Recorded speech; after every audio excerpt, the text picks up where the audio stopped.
Welcome to the Marvels, Mysteries and Midlanders podcast. Prepare to take a dive into all things mythical, eerie and downright strange. Stick around. You might just enjoy yourself.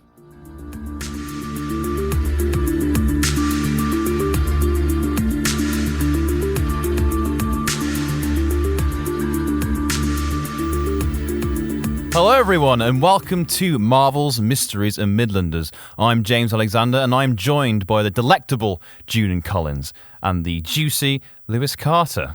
Welcome to our podcast. How are we doing, everyone? Yeah, not too bad, thanks mate. And yourself? Not too bad, thank you. Actually, there is one thing I want to talk about.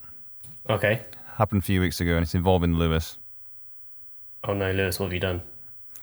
So, a few weeks ago, Lewis basically said he was going to drive a car into my flat by using a vehicle transport truck.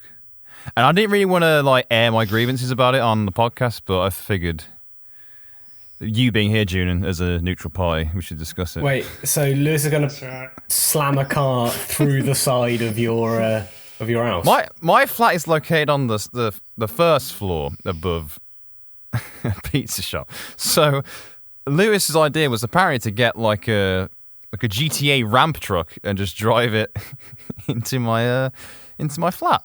I mean, I couldn't even be mad about that. I'd just be impressed. His ingenuity does impress me. Lewis, can you remember why he said that? We're having some kind of argument, weren't we, or something or other. And it got heated, and then I threatened to drive my car into your house. Solid threat. You said, I'm not on the ground floor, and I went, I know. That's how mad he is. He's going to pick the car up and just throw it. Yeah. I had in my head him just driving up the very narrow concrete stairs. And then making a 90-degree turn. Yeah, something like that, yeah. So, sorry for getting sidetracked. Anyway, welcome to Marvels and Mysteries and Midlanders. Today, we are being treated to a fantastic tale from our lovely Julian Collins. And, of course, at the end, we'll have Lewis's strange, real-life story to enjoy. Lewis looking absolutely relaxed there on the webcam. Where is your sunny beach background, Lewis? That's what I want to know. So, yeah, Julian, without further ado, what have you got for us? All right, well, it's funny you say real-life story because, actually, this is, today's going to be more of a history lesson with some little spooky additions into it. So, I'm all about that. Today, I was thinking of titling the story The Haunting of Lady Fane. However, I think a much more fitting title is The Haunting of Basildon Grotto. So this takes place. This is my end now. We're a little bit out of the Midlands, down by Reading. Yeah, we're in Reading. South Midlands, yeah? South Midlands, that's the one. But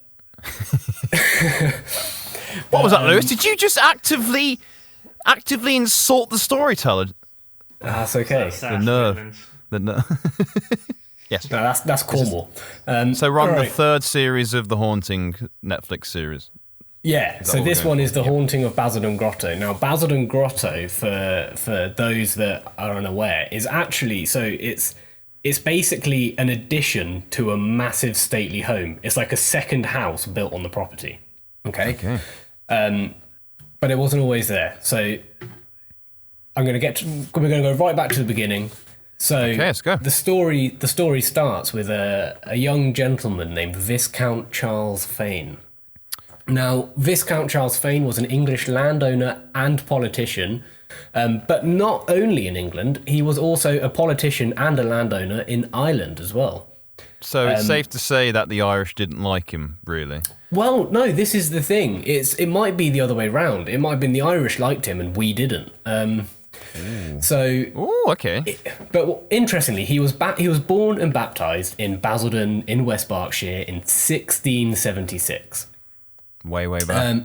Way back. Now, he was the second son of two very wealthy aristocrats, but he was actually the heir, even though the second son, he was the heir of to his father's estate, who was known as the Right Honourable Sir Henry Fane of Basildon. That's quite a mouthful, isn't it? Do you think that this Viscount, think he sounds like? Lewis, what do you think he sounds like? Vampire. Michael, oh, you think he sounds like that? Like Count. I was thinking more like, yes, I just wanted to let you know that I own land in England and Ireland. Well, this is it. Yeah. This isn't even the poshest that it gets. We're the commoners so far, and I was reading from this. I did totally say Viscount at the beginning, so thank you for the Viscount thing, because that was bugging me. That's why I'm here, man. Don't worry. I appreciate it. So, Charles Fane was the heir to the Borchia estates, which were the manor of... Right, now this is going to be some bastardization of some Irish place names. I will do my best. I tried. But the manors of Loughgar and Gelnogra in County Limerick, and of Clare in County Armagh, as well as the Fane estate in Basildon in Berkshire. I think you did quite well there. Thank you. Yeah, I think you did well. Hang on. Am I supposed to be taking notes on these places? No. This is just... it's all good. Basically, there's one more place called Southcott Estate in Calwoodley in Devon. So, just to summarise, he was the heir to 5 different properties. And these weren't small properties. These were like manor houses. Big boy manors. So the reason he was the second son but the heir was because his older brother was actually killed in a duel. Fun fact. Oh yeah, what was the duel about? Do we know what the duel was about? The duel was regarding women. Of course. I'll take your hand in courtship. And he'd be like, no, I'll have her hand in courtship. And then... Yeah, and it's always about women. Well, I couldn't find the name of the guy that killed him, but apparently there was... a second duel also related to this later on, and imagine both of them shooting each other, and they're like, "Oh, another duel, mate, next week." He killed Charles Fane's older brother in the first duel, and then went on to a second one and killed someone else, supposedly. So this guy's just a serial killer. He's using duels as a way to hide it. Well, basically, yeah, but 1676, that sort of stuff is honourable. Yes, of course. But so Charles Fane was actually a successful career politician in Ireland, which is he when he was a young age, he moved over from Basildon in Berkshire, moved to Ireland, and he had a close relationship with the Secretary of State. So nepotism all over. He got right in there. Yeah, classic. Oh, I know. My father, he can get me a position in Parliament. So old Charles Fane got a bit proud of himself. Came back to Berkshire and decided to run in the general election. Nice. Came third. I'm gonna try. Loser. I'm gonna really try and get more and more posh with the character voices as they go, but it might be difficult. I appreciate the effort. You do a much better job than me. Even though I started off. No, stop giving me all the credit, man. I bet you guys have got some. No, I know you guys can do some good voices. Don't my natural voice is somewhat posh. I can't help it, and that's just the South for you. Let's just speak like June from now on, Lewis. Yeah. Although my dad's from Essex, so really it comes in and out. Is your dad like? Oh my God. He's not. He's lost it. He moved when he was quite young to Reading. Oh my God, Julian! Oh my God, what are you doing? It can be like that sometimes, though. You'd be surprised. That's pretty close. The only way is Sorry. But back onto Charles Fane. In 1707, he married a Mary Stanhope, the daughter of Envoy Alexander Stanhope, granddaughter of the Earl of Chesterfield. Man, this is all too rich for my blood, man. This is it. I can't relate to any of these people, but this is literally respect. Half an hour walk. Chesterfield, that's at my ends. Yeah, Lewis's ends. Are we talking about legit East Midlands Chesterfield? Yeah. Like the Earl of Chesterfield. There we go. Close friends. One of her closest friends was the Duchess of Marlborough. Yeah, we've got some high class people. Feeling a bit left out, representation wise. I'm gonna be honest. Well, There's the Earl of Sutton It's not going to get Coldfield. better. There's no Earl of Sutton Coldfield mentioned in this story, unfortunately. But Shame. we'll make you Earl of Sutton Coldfield. How about that? Yeah. That's it. Let's do it. There's representation right there. We'll shoehorn you in there. Mary Stanhope was also one of the 6 maids of honour to Queen Anne.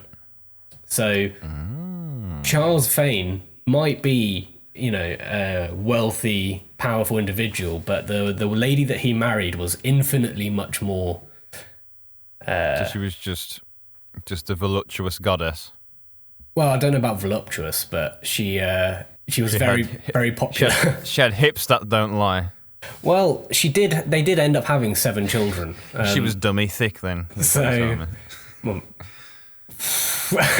clapping cheeks left, right, and centre. Yeah. Well, only the one lady's cheeks. There's more cheek clapping later on. So my goodness. Yeah. Just quickly, just want to halt you there, June.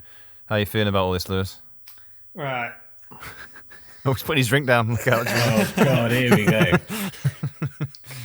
These stories, they're not very often about random commoners, are they? They're always about people who have got like 6 mansions and whatever, and have been politicians and all that kind of stuff. Because they've got scribes following them about. Well, I do actually. I did in my research. I found a story of a local farmer as well, which I can bring to an episode one day. Okay. Yeah. Lewis is. Yeah. I'm just having trouble relating to this guy. You know? Oh, you wait. Though we've got. Yeah, this is all gonna get a bit Great Gatsby in a bit. All right, we're already pretty much there. But let me move further forward on my poof so I can be really invested in the story now. Well, so after they married in 1707, they moved back to Basildon into the Basildon estate. Now Lady Mary Fane was Mary Stanhope. She didn't like being in the house all the time. So Charles Fane decided he was going to build her a separate property. She said she didn't want to be in the house all the time. She said she did. Yeah, she wanted another place to go. She wanted somewhere that she felt more at home. So I know, darling. I know you hate being at home. I'll build you another house. How about that? He genuinely did, and it was like it's not a small house by any means. I'll find you a picture. In a while, but it's like just Google Basildon Grotto if you ever need to see it. It is enormous, but so that was what they named the new building. It took a couple of decades to finish building it. It was just a really slow process. I couldn't find out why. I didn't know if there was like some falling out with the architectural staff, but they called it the new house once it was built. Nice looking house too. It does look good. Yeah, it's Basildon House actually was used a little tangential point, not as it looks where we are in history right now, but later on it will get rebuilt and it will be used in the filming of a certain Guy Ritchie movie, The Gentleman. Oh, I remember you and Freddie talking about that. Yeah, so it's Freddie is a friend of the podcast, everyone, just to let you know that. He is the first official friend of the podcast. First official friend of the podcast. But he so they use that location to film some of the scenes in The Gentleman. But we'll get to that. Oh god, sorry, I keep knocking my cable everywhere. Very enthusiastic this evening, June. I'm liking the energy. Well, I've got a story to tell. Let's hear it, man. Let's hear it. But yeah, so this house that they were building, it was actually really interestingly decorated. One of the rooms they decorated purely with seashells, and another one purely with rocks. It was like some really nature-y, thematic thing going on. It's a geologist's house. Well, I don't know if she was a geologist, but she was definitely interested in that sort of thing, I suppose. Now, this is a good stopping point for the story for now, just to get everyone else's feelings and see how we're going. So I'm going to be honest with you, June. I'm my head's feeling a bit full of royalty or fancy people. Yeah, well, I'm very interested to see where this gets creepy. That's what I'm waiting for. I'm waiting for the juice. I'm waiting for the gossip, June. Wait, you want creepy, do you? Well, what about Lewis? What do you want, Lewis? I'm just intrigued. Yeah, a room full of rocks. Yeah, it's odd. And a room full of seashells. She was from what I can find, she was an unusual lady. Fair play.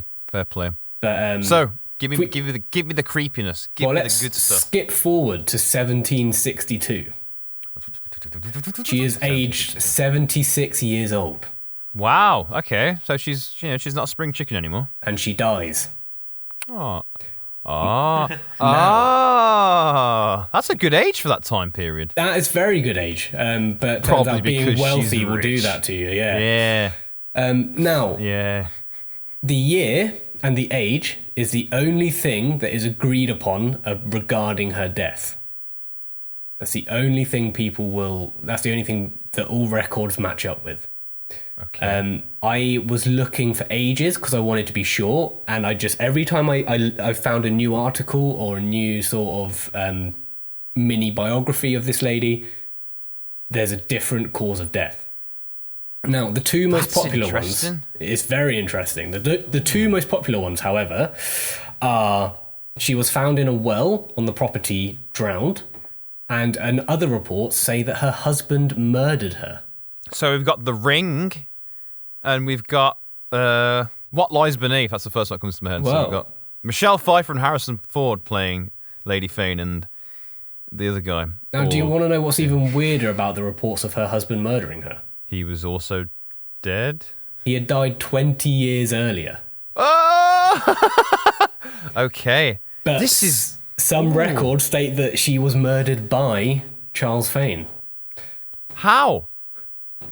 Well, how? If I could ask, I would. But so all I could get was I can't tell you definitively how she died. But I can tell you that she never left the property. I do know that much. So this is literally like a classic ghost story, right? You know what I mean? Like the whole, it is. Yeah. So after, all we know at this point is the lord and lady of the house are both dead. So what happens? But they sell the house on. So the property of Basildon House, and then so by extension Basildon Grotto, was purchased by a Sir Francis Sykes in 1771. Do you think he's a bit of a joker? You think he's like, I'm going to give some money to the orphans? Well, psych! What's really odd about Francis Sykes is he's a reverend. And reverends are not normally the wealthiest individuals, so how he could afford this entire property, I don't know. What religion was it? It was the Catholic Church. No, it was Church of England. We're in strict Church of England area. Completely way off, yeah. But Francis Sykes, upon buying this house, decided, I don't like how the main house looks. So he knocked the whole thing down and built it from scratch. Bad move, mate. Yeah, well, it was a bad move because he died before it was finished. Oh, God.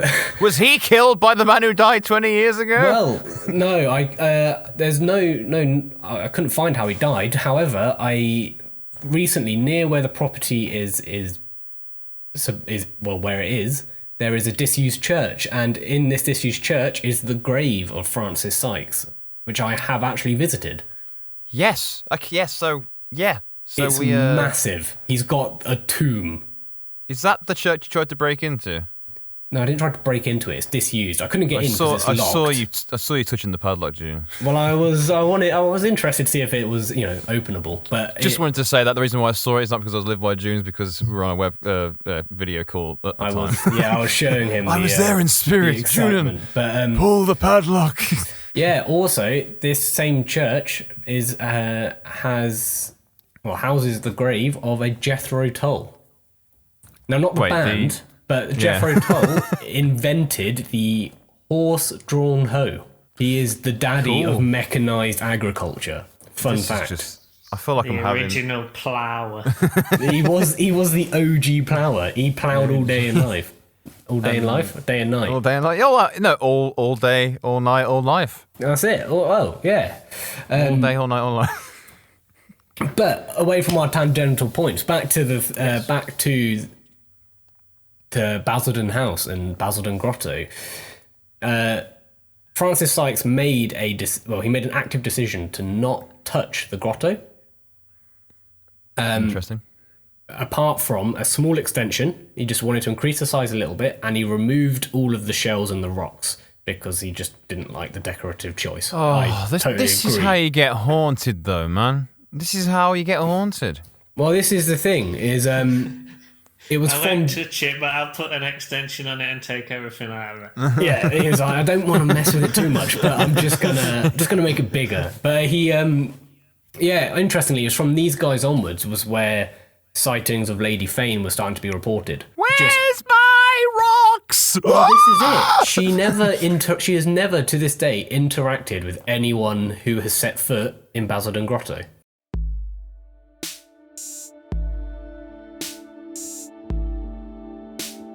Marvels, Mysteries and Midlanders.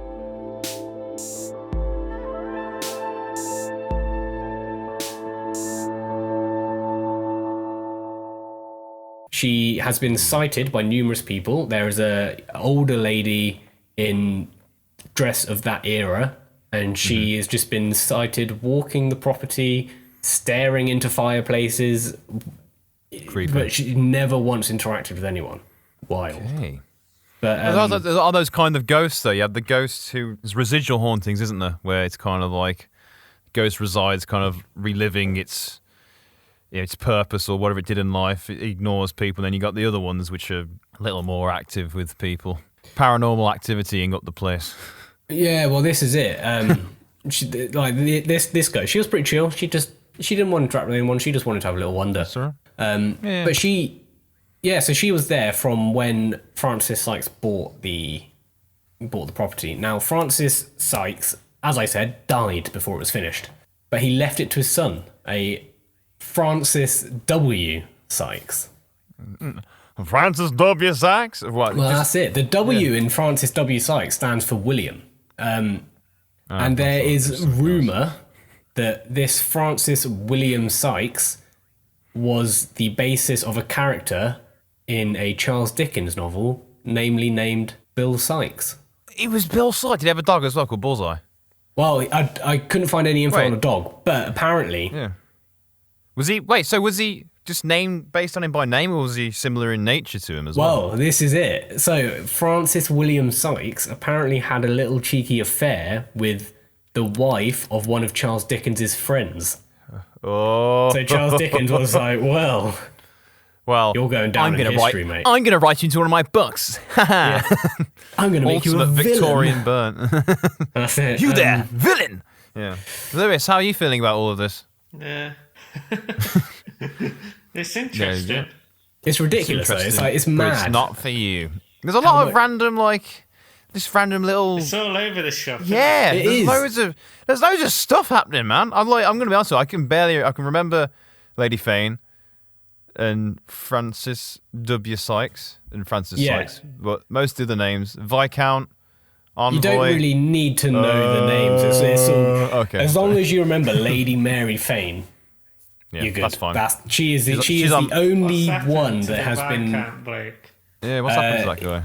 Well, he died and that was it, I think. As far as I know, he's not been spotted. Because And they named the biscuit after him, mate. Well, the reason that he... Oh, God. Sorry. No, it's beautiful. I love it. The reason Mary Fane is the only one that's haunted it is because Basildon Grotto is said to be her property. So she has just stayed there forever. But shortly after Francis Sykes died, left it to his son Bill Sykes. Bill Sykes then died and left it to his nephew. Billy Sykes? No, Bullseye? Francis Sykes again. Francis III. Right, okay. Really easy to keep up with because they're all Francis's. Seriously. I can't handle this amount of family trees. No. But This is basically... Ancestry.com, Junin. Well, don't worry, because Francis III was the last Sykes to own Basildon House. He was the Great Gatsby one who loved having lavish parties, lots of women. He even invited the Prince Regent a couple of times. You should come to my party this weekend, old sport. Yeah, well, that's what he did. And then he ran out of money because he spent his entire family fortune on parties. Oh, God. So they sold the house again to the Morrison family. Now, you don't have to worry about the Morrison family too much because there's not anything super interesting about them there. I mean, do they own Morrison's? Yeah, they run the supermarket, mate. Morrison. Maybe. Well, no. Well, James Morrison, the one who bought the house, was a Liberal MP. So I don't know how much time he had to run a supermarket. But yeah, I mean, they bought the house as this is how disgustingly rich they are. They bought a mansion or a stately home just to house his art collection. You know what? It's disgusting, isn't it? Good for you, mate. Good for you. But I've lost interest in these people. As Lewis said, I can't relate to them. Well, don't worry. I can't relate. When he died, he left it to his daughter. She died. She left it to her nephew, who did the same thing that Gatsby did. Yeah. What year is it now? I don't know. So where we are mate. in 1857. Okay. Right. We're in 1857, so about 200 years after the original. Top hats aplenty. Yeah, exactly. Yeah, so then in 1910, left it to his daughter, and then he left it to her nephew. He spent all the family money again and had to sell the house. But he sold it to the British government this time. Yeah, Rule Britannia. That's it. He used it in World War I as a institutional home for injured soldiers. Oh, no, that's a ghost story waiting to happen, isn't it? Now, one thing I do want to note is that since the Sykes family, no one has touched the grotto. They don't even go there. Like, Lady Fane has been noted so many times and seen by so many people that have come to these parties that people do not want to go near Basildon Grotto. So they didn't touch it. They didn't destroy it. At a party, this guy goes, "Hey, who's the old lass hanging out by a grotto? She seems quite nice." So everyone was like, "No, don't talk to her. Don't." Yeah, well, what I'm going to do is I'm going to send you guys a link to an urban exploration website. Okay. And these people have many, many images of the house and the outside.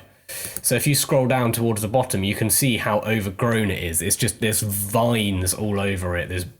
The insides are really dated, but the whole thing's just collapsed in on itself. I want to go there. As someone who has suddenly grown a massive interest in visiting abandoned, very dangerous places, I would definitely like to visit Basildon Grotto and get absolutely munted by Lady Fane. Looks fairly new. Don't look very old.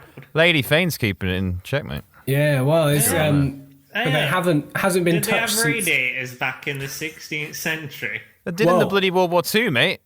I will get to that. I will get to this bit, right? This is very interesting. So, well, it's not super interesting, but it's kind of cool. The British government, after a while, extended into the grotto to house more soldiers. It was also used briefly in the 20th century by another government company to do. I can't remember what it was to do with, but it was like a government sort of rehabilitation centre. Okay. Very, very briefly, they went there, and then for some reason they just up and left. But no one it's not super recorded why. No one really has talked about why they left, but they were just like, we're going. The ghost, man. It's gotta be the ghost. Well, exactly. I'm waiting for the ghosts. Okay, waiting for them.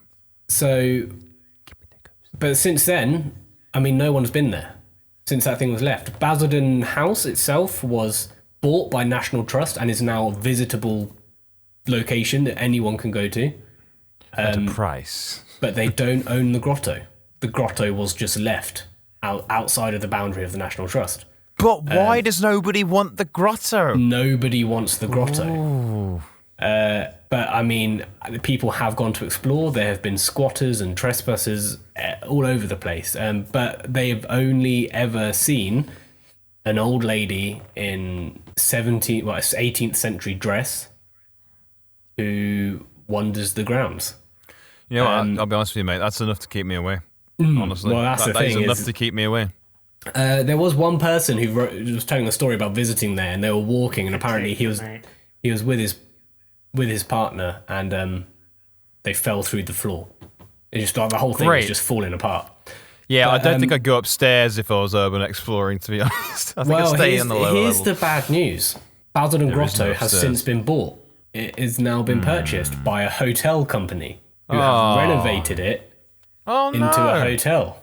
But what that means is you, without breaking the law, you can go stay at Basildon Grotto, which is still haunted. Yes. Yes. You can just Who's up for a trip to Basildon Grotto once lockdown's over, mate? Well, once COVID's over in general, if that ever happens. Because I walked down there the other day, I wanted to have a look for myself after I was doing a bit of looking at this. I was like, I need to go see this. And I had a little nosy. Nope, it's fully up and running. It is lovely. It looks beautiful, but not nearly as abandoned as it was. What's it called now? Is it the Basildon Grotto? I will find the Belfry or something like that. I'm not sure. It was a really random company that bought it. They're not a local company. Was it Paris Hilton's dad? Frank Hilton? What's his name? It's now Mr. Hilton. A luxury country hotel and members club. If that doesn't sound... So it's still posh. Oh, it's still very much so, yeah. SUSD is the company that has... It's kind of a disappointing end, I won't lie. I was really hoping to get into some crazy... I mean, obviously, if it was a crazy haunting, but the fact is that there is a residual haunting there. I would like to see if any people have actually experienced any hauntings at the hotel as it was now, because it's the perfect place. With so many people are coming in and out, going to and from every room. Yeah, you don't know what they've built over. Yeah, so and also it wouldn't be the first hotel anyway. To be haunted. No, not at all. So many, if not most, hotels are haunted. It could be the smallest hotel in the world. It's lightly haunted. Yeah. Which is often how they get a lot of their clientele in. Yeah, it's very true. Yeah, no, it's... I mean, how are we all feeling? That is the end of the story now. I feel pretty mind... It was quite a lot of information to take in. However... I like the core story to it. I like how... You need that. You need it. Oh, yeah. I'm not complaining about that at all. I think if you went... So, yeah, there's this woman, yeah? And she, lived in this manor. And she got married to this, proper rich guy. And she died. But check this. Her husband killed her. But he was dead for, 20 years, man. It wouldn't have been nearly as interesting. Well, what I find interesting, is everyone that has lived there since they died has seemed to have run out of money. Oh, do you think that's the curse of Lady Fane? Oh, who knows? Because now it's National Trust. No one owns it. The National Trust own it. No one lives there. Or maybe rich people are just irresponsible with their money. Well, maybe what if National Trust now run out of it's not money, the people that have made the money that... Yeah, it's not the people that made the money that lost it. It's the children that have grown up in the wealth. The heirs, yeah. That's very interesting, though. Yeah, speaking of that cursed idea, though, that's very... These curses are interesting. There's a cat has just jumped all over the place.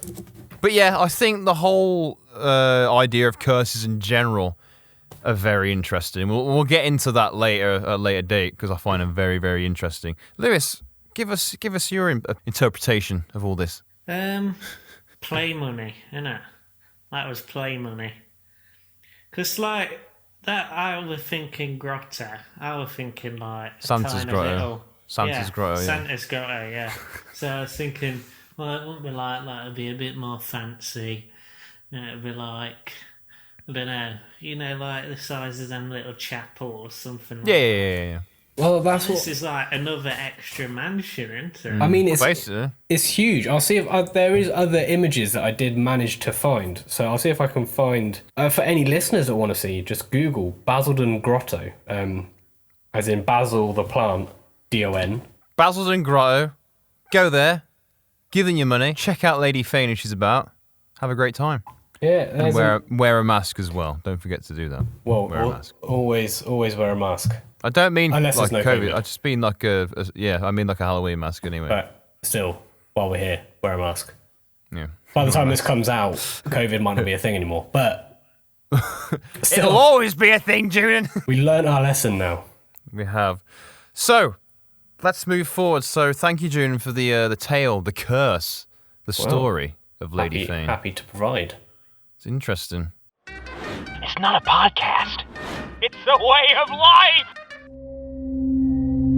Seriously, though, it's just a podcast. That was ghastly. So, Lewis, moving on to you. What you got for us, buddy?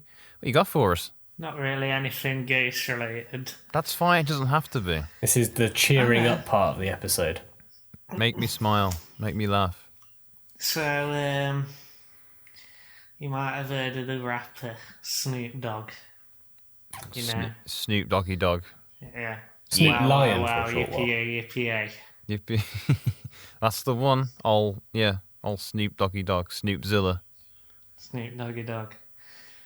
So, he's done well for himself, hasn't he? He has. Yeah. Very much so. He's on the Just Eat adverts now. He is. Is he? What does he do on there? Get myself a chicken wing. He's like that. Oh, something like That was a fantastic Snoop Dogg impression. Thank you. I've never really tried before. So yeah, we're aware of Snoop Doggy Dog. I'm sure you're aware of his love of cannabis. It's quite the blazer. I like to smoke. Weed every day and all that. Smoke weed every day. 420 blaze it. Brrr! Yeah. He's up for that. So, this is it's a big thing in his life, and it's such a big thing that he employs a full-time blunt roller.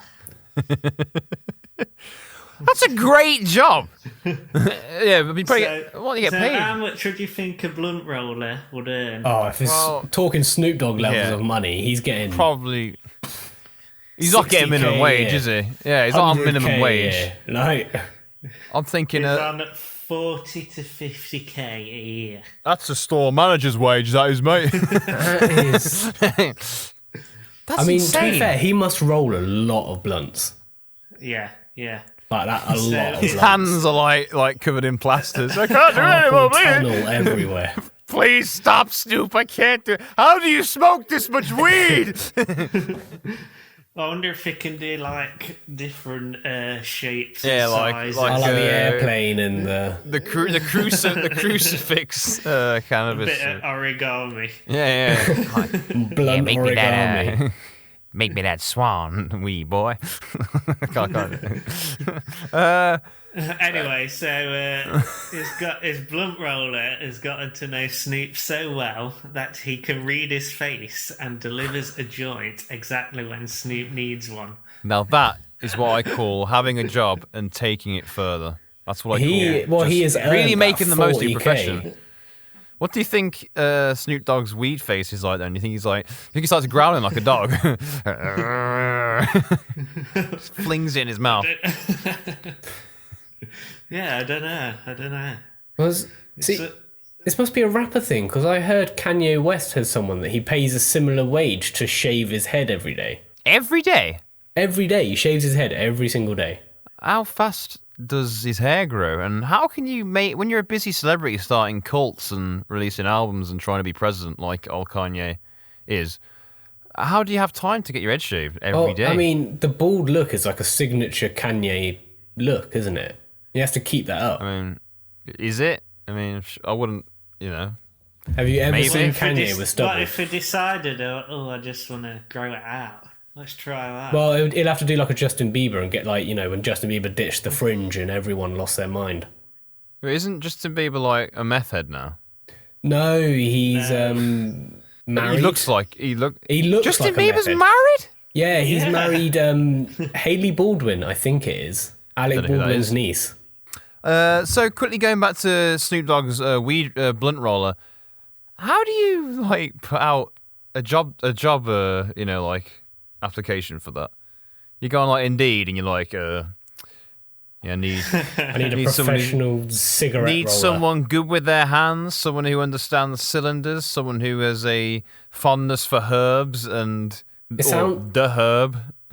It sounds like you're just trying to employ a really inappropriate chef. Maybe I am, June. He's, Maybe I am. as long as he knows his herbs and he's good with his hands. Imagine the guy turned up and he thought it was a chef job. He's like, yeah. Oh, I did. He's American to be like, I did 3 years in catering school. What do you want me to do? And he's like, I want you to just roll a few roaches for me, boy. And then get them doobies going. Yeah, doobie guy. So yeah, that's. I mean, I keep falling off my stool, but yeah, I'm not really sure how I feel about it, to be honest, Lewis. How do you feel about that? I think he could be spending on his money on something else, but he's spending money on creating jobs. One job. He's employed one person. He's employing people, I mean, and it's a good thing. It's better than buying a fancy watch, isn't it, or something like that. And also, you know, if you've got a natural talent for rolling blunts, then yeah. Yeah, what's going to happen though when you eventually lose your job? You take your CV to somewhere, and it's like, worked in Burger King for a year, 20 years, Snoop Dogg's blunt roller, and the employer's going to be like, how do you know that this guy isn't super smart? Yeah, he might be investing. I'm not saying he's not super smart. I'm just saying, on a CV, at a glance, you see blunt rolling and be like, what's that about? Hey? You know what I mean? Just saying. I'm not against having a professional blunt roller. I'm just saying, when it comes to moving on, and everyone has to move on at some point, what's the deal? There's plenty of people that smoke weed out there. Some of them are going to be very, very rich. So yeah, but will this guy be able to identify I need a blunt face? Yeah, give it time. I so. Yeah, sure. No. I don't know. I'm not down with the kids. So, guys, I hope you've enjoyed this episode. We've delved into the absolute madness that is Snoop Dogg's personal life, and of course, the tale of Lady Fane. Local legends from June and Collins ends. Yeah, very good. Don't you worry. This I know more. So you let me know when you want another one. Probably on another episode. To be honest, just fantastic. Just keep it simple, mate. Just keep it simple. Right, guys. So thank you so much for joining us yet again on another episode of Marvel's Mysteries of Midlanders. Tune in next week for another episode about. I'm not going to tell you. It's going to be a surprise. So thank you so much for listening and have a great week. Bye-bye.